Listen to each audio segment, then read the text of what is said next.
so I'm on my way to go see Poe The Passenger. They actually has sent me a message through Instagram and wanted me to go check out their show. What I know so far about them is that they toured all around the western side of the US. They're very popular on TikTok and their music is pop rock.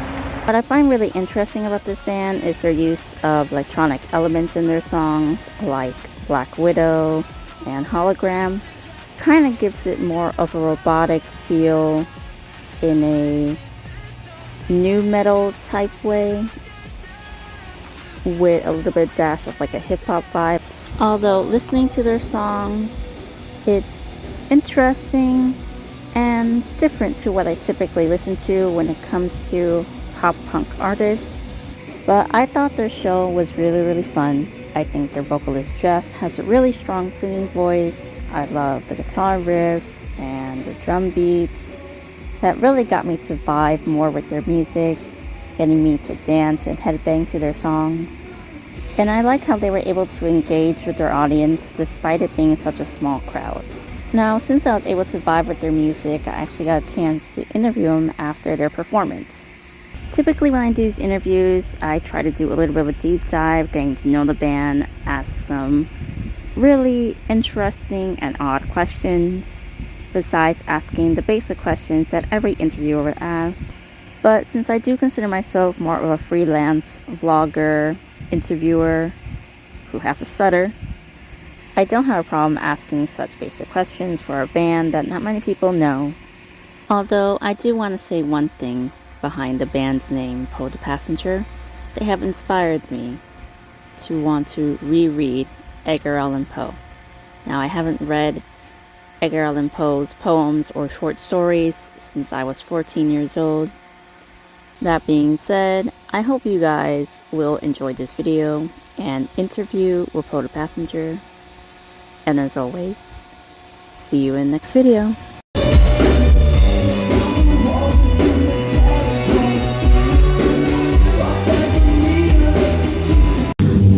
I'm glad to see you guys perform. You guys were really great. Thank you, Mavis. What is you guys' favorite part about performing live?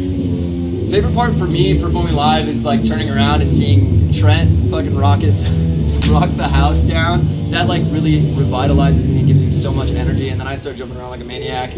Actually at the Whiskey A Go Go, I hit Kenny, our guitar player, in the head with the headstock of my guitar, so I get really amped up.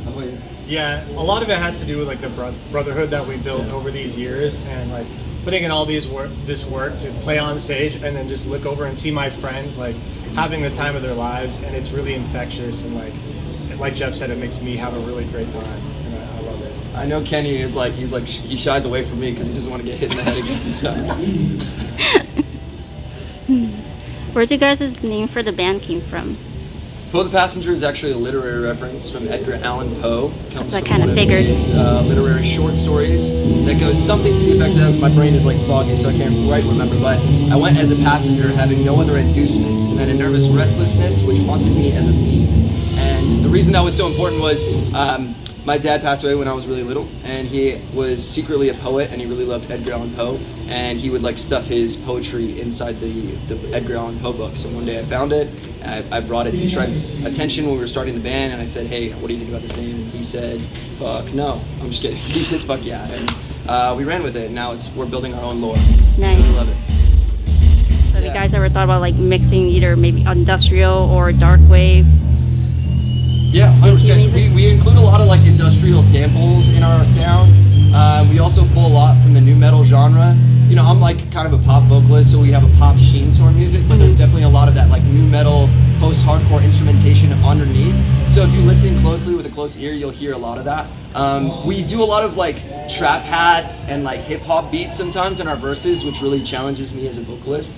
And on our new record, Alter Part 1, you're gonna hear a lot of different genre bending, genre blending, and especially Part 2, which is coming out in 2027. How about you? You brought up a good point.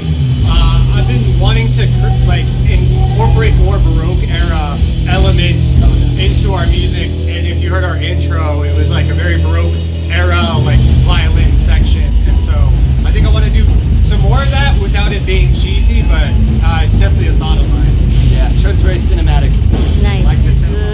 guys have traveled around all like on the western side of the U.S., right? Yeah. What has been your best and worst show? Best and worst show. Ooh. We played a lot of bad shows in LA. Not because we were bad, but just because It's because we were bad. Remember the night where your laptop fell in like the sewer water? That was fun. That was fun. It didn't fall in the sewer water. There was someone that dumped it in there, but we're not gonna name. We're not gonna name Ryan.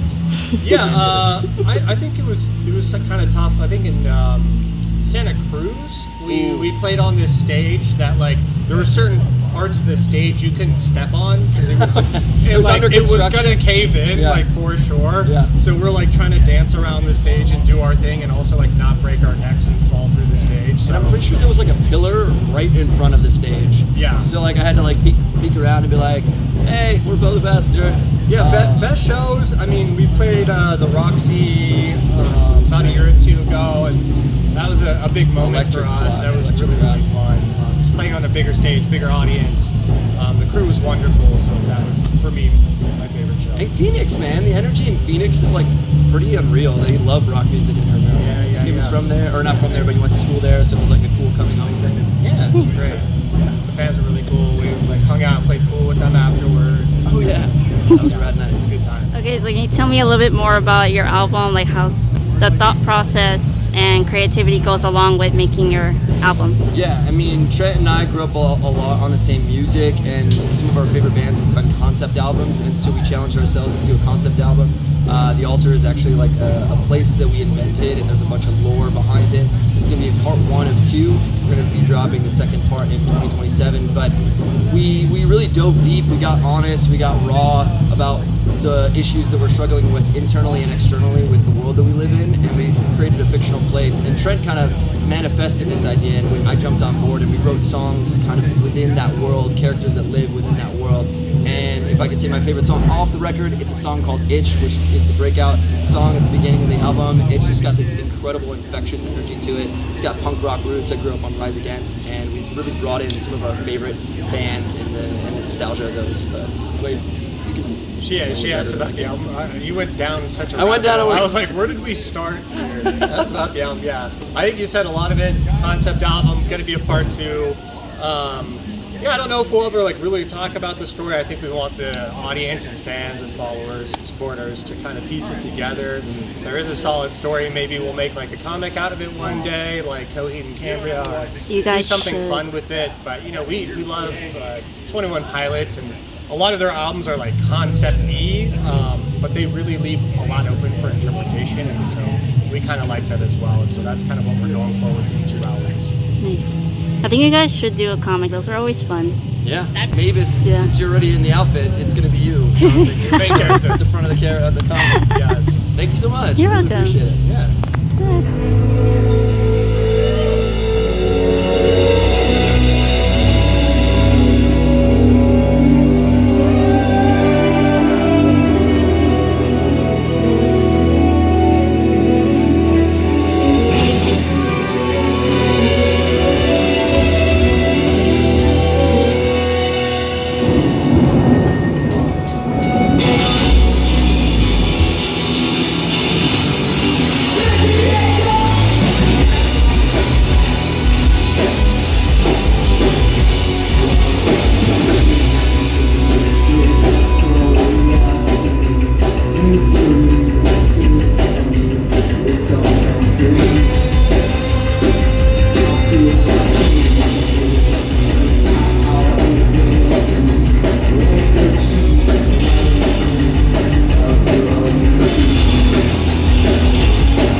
going on.